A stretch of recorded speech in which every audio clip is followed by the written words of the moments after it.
Hey everybody, this is Infinity, joined by none other than the Wobbles. Hello. On commentary. This is Grand Finals of King of the House 3 here in Project Melee, or Project M. Sorry, Strongbad, Project M. Strongbad, like, dies a little inside every time somebody calls that. So you guys can tell this is like the darkest venue we've ever been to. Pretty much. You can barely see Wobbles with his, like, manly beard going on. It's darkening. It's like I'm stenciled into reality right Sethlon. now. Sethlon! So, this commentating Project M is always interesting because I'm kind of simultaneously getting a crash course in the intricacies of the game since I last commentated. So it's like, I don't know. I'm learning a lot, but the game's a lot of fun. You should come out to our weeklies. Never. They're like 20 minutes from you. Actually, I'll come pick you up. Sounds like I would lose. I don't know about that. I like losing. Makes me mad. All right, so here we go. We're going into Grand Finals. They are going to go to a level they will play until one of them runs out of stocks. They'll repeat until one of them is rich. Thank you, John Madden. Just telling it how it is. So, all you need is some little thing to scribble with. It'd be pretty sick, actually. I would love to have like a little in-between match whiteboard. Yes. So for everybody watching, game 1 on Smashville. So for everybody watching this, we're sorry for the little kind of odd angle on the camera. The camera itself is actually up a little bit from where we're at, and this booth we're in is slanted. But we're off on Grand Finals. Sethlon is the one that put Awestin into losers bracket. You can see down at the bottom who's in winners and losers. These two players actually go back and forth really, really, really consistently. Awestin's one of the couple of people that have actually taken sets off of Sethlon. But you get like combos and stuff like that from Sethlon, like the one we started to see there back there. That's not going to quite take it. Yeah, the most important thing about any combo or any string that you can get isn't just the damage, but it's the fact that you maintain momentum. If you lose momentum, then they have the opportunity to turn it around once they reset to neutral. Now, that looks like a good starter. All right, puts him on the grounds. Forward air, slap him with that wet noodle. Oh, the back air is going to take first stock. Awestin taking first blood in Grand Finals and an even 100%. So he's already got 100%. Is he going to get any extra credit before the semester's over? No. First quarter ends. We've got 3 stock apiece. Good opener off the DJC back air. And sadly, I really feel like Austin's trying to get him on the ground so we can use that ground speed and those forward Bs to set up more tech chase. Because it really is all about control. Probably. Although I am wondering when Awestin, like right now, Sethlon is having no problem when he gets hit by a forward B, smash DIing and rolling out. But Awestin goes for the grab every time, even though it hasn't actually worked. Whenever he does connect it, it does between 40 and like 60%. Plus that down throw is actually, it has a set knockback. We call that right there the fading slash. You can actually move after that. Oh, and he fades straight out into the blast zone going for that one. But yeah, scientifically, that's called a whoopsie. Yeah. So yeah, the down throw that Awestin has with Ness has a set knockback, so he can actually chain grab quite a few characters with it, up to a certain percent. Actually, it may just have, see, down throw to back air right there. He has a guaranteed follow-up out of it, no matter what. So, I mean, he definitely has incentive to go for that grab. Yes. The question is he going to go for the hard reads off the roll? Or is he just going to keep going for the grab? Because if it does work, it's worth a lot. It is evidently worth a lot. Wow. Worth 53%. He is the type of player that will go for a hard. Oh, that's a meteor, not a spike, mind you. But he is definitely the type of player that will go for the hard read whenever something like that happens. But he's kind of learned his lesson against players like Sethlon to go for more consistency rather than trying to gamble on a read. Great back air from Sethlon, taking Austin's 3rd stock. Austin down on his last stock in game 1 of the Grand Finals set. Sethlon's rocking about 53-62% now. All right, and he's definitely got control. Right now, Awestin jump burned. Is he going to be able to make it back? Back air. Oh, no, up air. He opts for an up air instead of a back air. Probably a good decision. No, he's got a lot of solid damage, and Roy does have some pretty scary isolated KO moves. Things like his back air are actually rather terrifying to get hit by. Good recovery. These two players, B reversed side B up there for Sethlon to maintain his momentum but change direction while he was up in the air. Back throw, that will not kill, but he gets an edge guard opportunity out of it. Just completely misses. Edge guards him with a up smash. Swats the up B out of the air, grabs him, the back throw will kill this time. Unless it's Sethlon. I hope you heard that, Alex. All right. Oh, that should have been a back air. The bull clip. and the balloon. Oh no!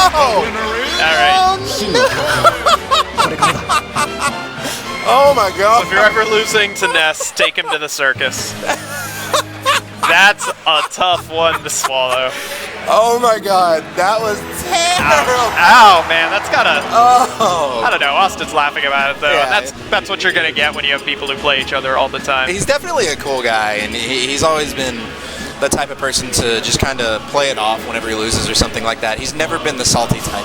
He is usually really friendly after everything. He actually he hugged Lunchables after the last match. So game 2 is going to be on FD. Austin loves this level. Loves this level.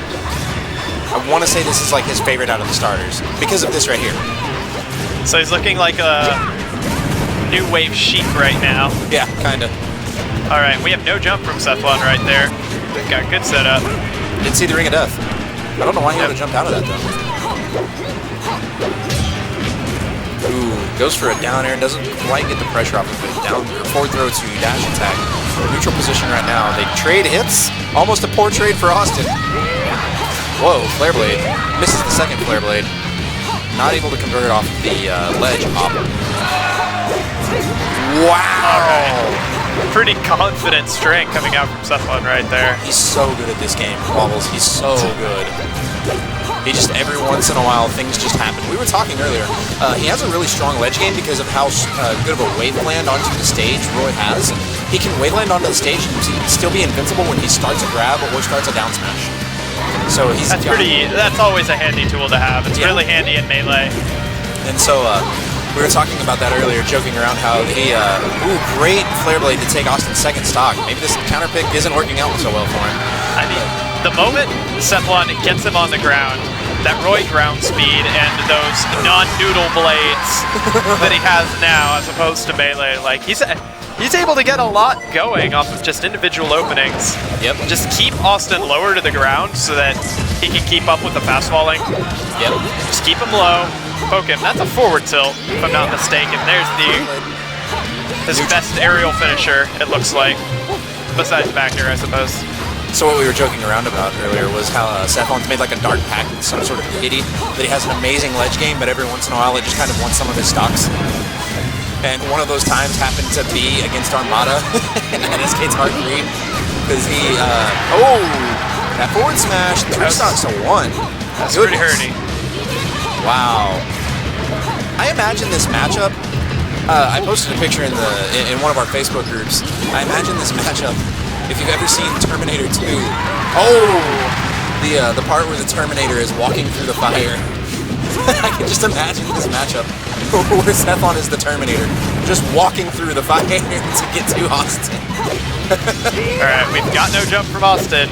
That's another thing right there. If PK Thunder still hits him after you hit him while he's in the middle of the animation, it'll still pop him up slightly. Game 2 going to Sethlon. Excellent back air to take that one.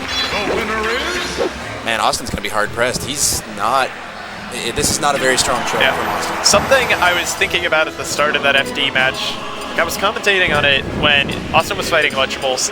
Every time Lunchables gets stuck on a platform, it becomes infinitely easier for him to start trapping him with PK Fire. But we saw so few PK Fires actually connecting in FD, and Sethlon just had so much room to just dash under them. Yep. If he rose up and started doing one, he was always underneath, and if he did clip him with the very edge, he always got the buffer roll out of it. Like, he got so little mileage off his forward B. Game 3 on Green Hill Zone. This is another kind of Final D-esque stage, but wait, hold on. Things like that happen. So that counted as a Roy sweet spot? That counted as a Roy sweet spot. It's large in this game. My Melee instincts are just being torn apart right now. That is nutty. Yeah, there's no more Roy zone where he will like wildly miss you for no reason even though you're in his face. And they they made the sweet spot on his up smash just slightly larger. Wow! So it turns out that when you know exactly when a move is going to hit you, counter becomes a much less risky proposition. All right, there's no getting around that one. The Booger Bomb takes his first stock. All right, so we've got a reasonably even game. Invincibility's reset, but Austin is pinned. Yes, this is pretty scary. He's trying to go high with those PK fires, but it's not working out because Sethlon's actually just kind of slapping him out of the air. That sword doesn't actually cut when you're in the air. His forward air just slaps you with the side of it. Pool noodles. Kind of like a pool noodle. Yeah, that's a lethal pool noodle. Can you imagine Lord of the Rings if we just replaced all the weapons with pool noodles? And like the ring to rule them all was actually one of those little pool rings that you put at the bottom of the pool. Great back air from Awestin, taking Sethlon's second stock. Awestin making a pretty good turnaround on this game. Yep. And right now he's in oh, wow. a little bit of a sticky situation. Okay, Awestin all right, he got turnaround. Yeah. But you know what? He still does have momentum, courtesy of the stock invincibility, so. And then a very, very slight 6% lead turns into a 20% lead, turns into a 30, turns into a 40, turns into a 50, turns into a 60% lead. Goes for Awestin. Please stop edge guarding with that move. Oh, almost gets him with the down air. Gets him with the back air instead. The sides of Green Hill Zone are actually smaller than the average stage. So here's a fun fact. The overall frame of this level is actually average, but because the stage is lower, it gives it a high ceiling. The stage is physically lower than a normal stage would be. All right. Interesting. At least that's the last data that I saw. Oh. All right. So the god of Sethlon stocks coming in to lay claim. We were talking about that a minute ago. Man. You get just one life on the altar. It said, all right, time to pay up. Now, I can almost promise you that Sethlon is going to go somewhere that has small sides. So, Austin's going to go ban places that have small sides. However, sounds pretty reasonable, but you've only got so many bans. Yeah. We get 3 bans, and this is a very large stage set. So I'm looking to see small stage with small sides so that Sethlon doesn't have to chase him around so much. This is also one of his favorite levels. This is an average size level. This and Smashville are like the standard starter stages that most people end up going to. We started calling it Starterville, but that was from Brawl. That was just an old reference. But I started calling this Pokemon Starter 2 the other week. I dig it. Ooh, up tilt from Sethlon doesn't quite connect, and Austin's got an opportunity to turn this around. He's riding that momentum from the last game. But he's getting a little stuck. Yeah. Got splinters in his shoes, and okay. Back air should do it. All he has to do is, yeah, there he goes. Yep. So, Roy's up air actually has so little knockback to it, and so little knockback growth, that he can just do, ooh, the down tilts though. Great read, gets him with a forward smash. Yeah, one of the main things you want to do after getting stuck in a rapid attack right next to somebody is there's a lot of incentive to just try and get away from them by whatever means necessary. Rolling is generally preferred, but Sethlon's been playing these Smash video games for quite some time, so it's not his first time murdering a small child at the rodeo, so. Yep. But we do see Awestin getting that stock. Yep. There's those down tilts again. You see how much damage that does by itself, and it leads almost directly guaranteed into a grab. All right. The thing is Austin loves these platforms. He will pop you up onto one and keep you there. Back air from Sethlon, resetting that situation. But he did get down right into the ground, but now he's got an edge guard versus Austin, who has no jump. Using a PSI magnet, PK magnet, if you want to call it that, to stall off the stage. But he managed to recover on, and now we've got it into a neutral situation. Sethlon again with an edge guard opportunity. Gets him with the PK Fire back throw, turns it around on Sethlon. Ooh, neutral! Wow. I am impressed that he didn't trade with the fire of the Blazer. I was impressed that he didn't down air. That's like Austin's move is down air. Re-grab, up air, forward air, re-grab. That's a lot of percent to take when you're on your last stock off a single opening. Yep. Gets him with the full dancing blade right there. The last swing of that is actually really slow, so if somebody tries to roll through it, it's just not going to work out very well for him. And, okay. All right, that seems like an unfortunate string of events. Wow. And that's a lot of damage to take off of getting poked by a sword, like, at the edge. He's not dead, so... He's almost dead right there. Yep. He's still got his second jump, though. Gets him with the PK Fire. Good mind game from Awestin. Made him think he was going to go for the forward air. Forward air resets a couple times. Sethlon manages to get over and get a back air, taking his second stock. So, Awestin is potentially on his tournament stock. So we're going to see if he can maintain control in this edge situation. Oh, that's it, right there. He's not going to recover. Short answer, yes. Long answer, yes. 2-2. We're 2 up. Yeah. So we're in game 5. Dude, between you and me, I'm surprised I haven't pulled out the pun card yet. But, I mean, that one was good. That one was good. Long answer. I think I stole it from Zero Punctuation. But all right. I need to talk to that guy and see if I can like guest star on it or something. I could do that. I mean, you've heard me. That sounds like a lot of fun. It does. I want to guest star in everything. All right, off to Yoshi's from Brawl. Awestin with a PK Thunder 2 start up into a down tilt string, getting down thrown into a forward smash. This is not the regular Yoshi's. This is not Yoshi's story, where he may very well have died from that forward smash. That has killed me at less than 20 before. Now, I can definitely understand some of the rationale for this. The little Yoshi ghosts seem like they would benefit Sethlon's recovery pretty heftily. Crazy Uncle Randy. Uncle Randy. He's not Randall. That is true. He is not Randall.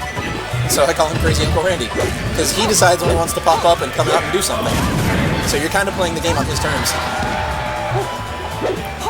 And I also kind of like this pick from Sethlon for the Yep. As a Meta Knight player, whenever I'm above Roy like that, ooh, great down air. Oh, gets hit by the up B, actually helps him recover. Those up airs, at a certain percent as Meta Knight, I cannot escape that up air, no matter what. I can't neutral air out of it, I can't jump above it, nothing. It just chains me from, I think, about 30 to 40 to about 80 or 90. It's brutal. And he gets almost a guaranteed back air out of it. Ooh, Awestin going for a down air, trying to get a good trade out of that one. Doesn't quite convert it. The PK Fire did a little bit to help him out. He's at a good percent to be able to hold on to things. Sethlon's not going to be able to do any combos to kill him at this point. He's going to have to just raw kill him. Surprised he didn't back throw. I can see what he was going for. Yeah. He wanted to try and get a bit of stage spike or force the tech out of Sethlon so he could get something real fancy and potentially lethal, but Crazy Uncle Randy wasn't dipping low enough soon enough. There's that raw back air to take that one. So we've got a 3 stock up match, and Sethlon could easily just get his combo started. Oh. So explain this chant to me. Sorry? Explain that chant to me. I can't hear, hold on. Explain that Nest chant to me that was going on, because I could barely hear it. Honestly, I didn't have my headset on, so I couldn't hear what was going on. Okay. I should probably put that on. I've been resting it on my neck. My head hurts right now, so I've been trying to give it a little bit of relief. Good recovery from Sethlon, though. Down throw, forward air, forward air. Oh, gets hit by the PK Fire. He was going for a dash dance, probably going for a forward smash. Awestin carries him completely across the stage, goes for a down air, doesn't quite connect. Gets hit by a forward smash, though. Takes the opportunity to scratch his face. Well, when you're flying away like that, there's not a lot you can do. All right. Sethlon right now really looking to secure this finish. Oh, reach the spot dodge. I can feel Sethlon's thought process going onto that platform, thinking, all right, I want to get this forward smash. I'm not going to get my forward smash. I better wait. Oh, hey. Hey, I got my forward dodge. smash. How about that? Gonna go for some type. There it goes. He started that tilt. All right, that is a lot of percent off a single opening. That is really solid and exactly what Sethlon's looking for. Shy of getting an actual kill, but right now, oh, amazing follow from Awestin going up there. Goes for another down air, doesn't get the trade that he was looking for. He didn't actually want to do anything but trade with him. I imagine Sethlon would have tried to tech into the stage off of that, though, so I don't know if it would have killed him. Forward air. Now, I'm feeling like that could have just killed him if that dash attack had been intended to be a forward smash. Yeah, likely. That back throw, that's probably going to do it. Or he could just hit him back up onto the stage. I mean, I know he was trying to hit him out, but didn't quite convert that one. If Awestin gets a down throw right now, I'm pretty sure it's Sethlon's stock. He doesn't have his jump, though. No, now he doesn't have his jump, though, but now he doesn't have his stock, though. So, Sethlon has a lot to go through right now. He's got to weather the invincibility. He's got to not die to any random hit, and he can't get hit by PK Fire because it's probably going to be a grab or an aerial into a grab into something, or he'll just die. That won't kill him right now. It's close, but it won't kill him. He has to go all the way across the level doing that. Oh my goodness. I cannot believe that forward smash didn't hit, but there we go. We've got DI of champions. Come on. And right now, resets the bracket, going to set 2. Good job by Awestin. Every little percent that Awestin was doing right there was just increasing the odds that any straight trade or a grab was just going to seal the deal. It's always a dangerous strat to play when you know somebody can combo into something as potent as Roy's forward smash, but I mean, hey, he got the grab. He was getting a lot more grabs towards the end of that set than he was at the start of it. Yes, and he made a 3-game comeback there. got a lot of damage off of those openings. That was nutty. This game has such a high damage output to it, dude. Like, even compared to Melee, where you could just put somebody from 0 to 100 reasonably. This game, it's almost expected to put somebody from 0 to 80 no matter what character you are. All right, we're starting set number 2 on Battlefield. That's like a lot of pressure. I don't know if I can handle that. Especially as an Ice Climbers player with you, the way they messed up Nana's AI. Poor Nana. Wow. She was just a girl. She didn't deserve what they did to her. She was too young. It's alright, we've got Sethlon. He's basically caging Awestin into the edge of the stage. Ooh, clips him with something. It looked like maybe a forward smash? Going for a flare blade, wasn't able to connect it. I love Roy's neutral air in this game. It looks so beautiful. It's this fiery, burning wheel of death and forward smashes. That was Great forward smash. Pretty sick cross up coming around of Sethlon. That's an old Marth move where you run through somebody, crouch cancel and forward smash. But they started doing it because it worked, and you know what? If they dodge, there's lag. You hit them, you win. It's the name of the game. Hit them and win. Yeah. Ooh. See, now the thing is theoretically, Sethlon's in loser's bracket. Loser's bracket Sethlon is a completely different beast.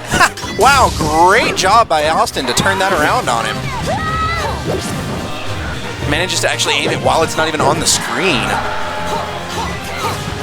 So right now, Awestin has given way too much damage on that stock for Sethlon. He is one stray hit away from being tossed off the level.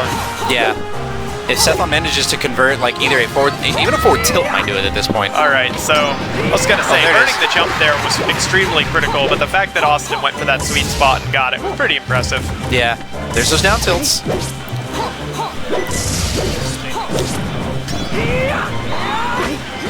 Alright, that was very nicely controlled by Sethlon, baiting the above the stage up B, then following up after the string that had carried him off the level. It's pretty scary. Ooh, he went a little too high for that down air, because I think he expected Sethlon to try and recover higher. The scary thing about it is the timing of that jump forced him to be in a position where Sethlon could start a juggle. Now, I'm very impressed he survived that. That's excellent, DI. Yes, very.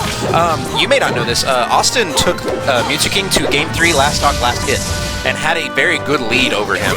He just died to an up smash really, really early. Fox, by the way. All right. Yeah, and so Awestin is actually, this is not a fluke, this is not anything. Awestin is consistently our number 2 player out here. Sometimes our number 1. Great back air right there. He was actually the only one to overtake Sethlon whenever, on our power rankings for a little while. He overtook him because Sethlon had to step out of the game for just a little bit because of work. But Sethlon with an opportunity. Wow! Yeah, that looked pretty ouchies. I don't blame Awestin for the DI away, because off of that, what he was probably most afraid of was something like Fair Dare. Yep. A little Roy's Ken combo. But just... It's not a spike, though. It's just a fiery meteor burn thing of death. And, you know, he wanted out so that he could start recovering high using the power of that double jump and that up B. But Sethlon just says, nah, this combo's over now. Yep. So while we're sitting here with a little bit of downtime, guys, go down to the bottom of the YouTube video that you're seeing right now, and please hit subscribe. Subscribe to us. We will love you. I will somehow buy you cookies if I ever meet you. Just take a big old bucket of cookies to the next national. Yep. Hey man, you've had the cookies. You've had those cookies. Yeah, Jamie's cookies are pretty good. Yes. Not gonna lie. Alright, so we've got the scary ass opener going. Ooh, good. The tech in place. My brain stopped working. I ran out of words. Ooh, good. Wow, that was pretty nutty coverage on the ground there from Awestin. Tracking the movements. Oh, slaps him again. Alright, are we going to see some Flare Blade action? Yes, lands on the platform. And that's why counterpick. Giving him those extra high recovery options the longer he stays out. Oh, is that a back air? Back throw. Ooh, questionable DI from Sethlon, but he manages to live through it. Awestin air dodging up to grab the ledge. That was...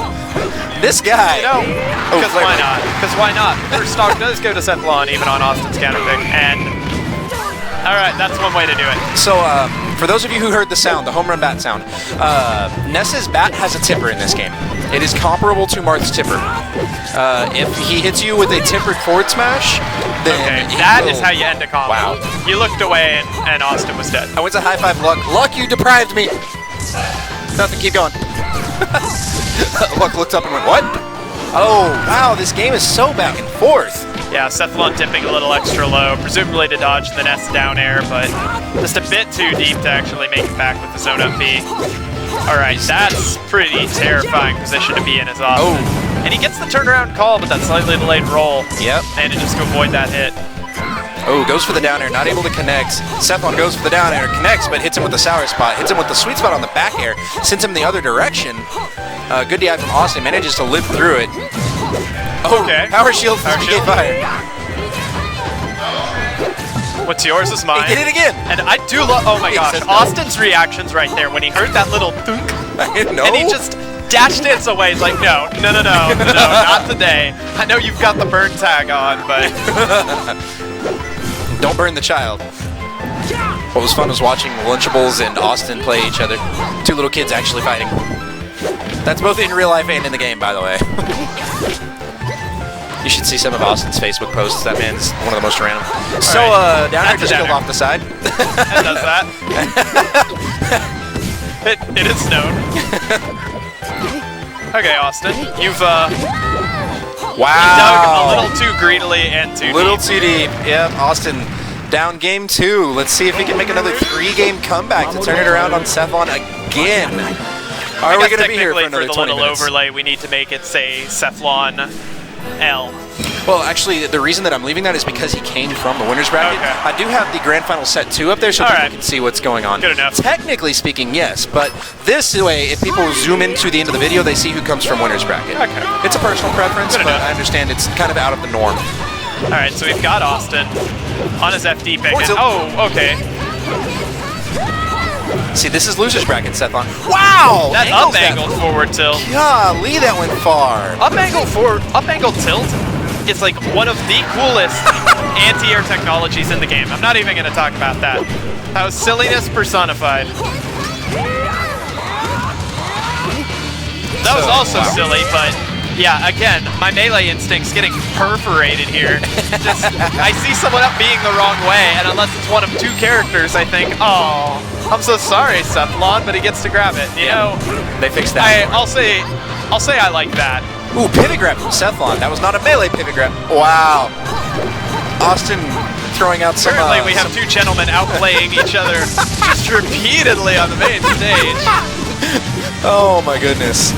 Welcome to Grand Finals, ladies and gentlemen. We've dodges, we've got grabs, we've got it all. Welcome to King of the House 3.